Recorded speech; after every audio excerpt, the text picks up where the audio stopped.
اینجا هم خیاطی مایه، خیاطی مبلمان آرتان. سلام علیکم. زنده بشین، شما خسته نباشین. اینا همه خیاطی عزیز موین. این جوونا همه اینا خیاط.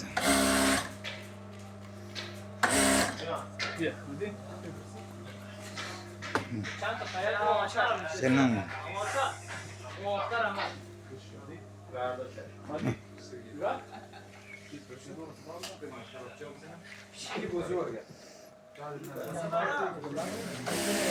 اینا همه پارچه برش خورده آماده سوارکاری.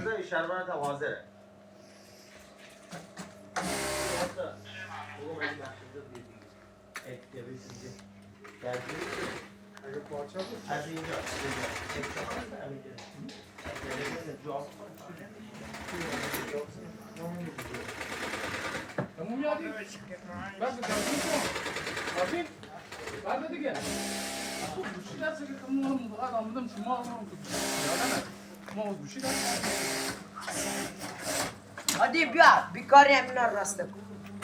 راسته.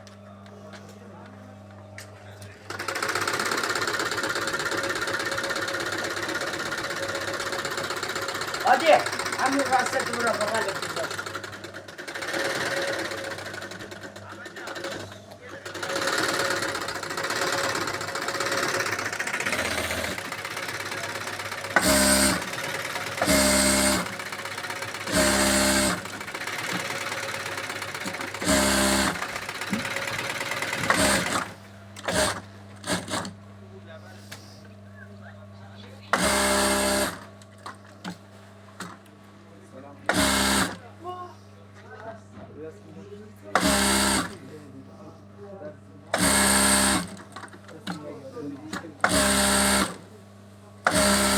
جوون داره تیکه های مبل را که بعدا رکوبا میزنن رو مبل داره چرخ میکنه.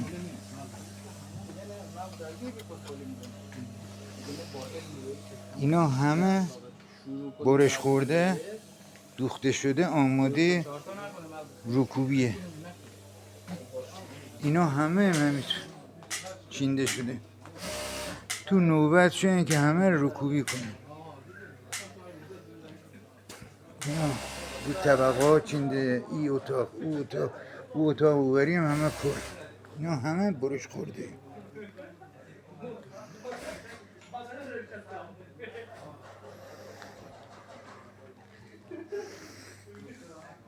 اینجا ما قهوه جوش هم داریم.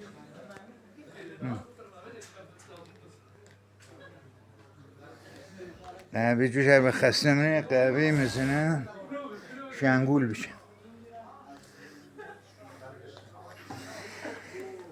سابسکرات یاد تا نره، زنده باشین و پاینده.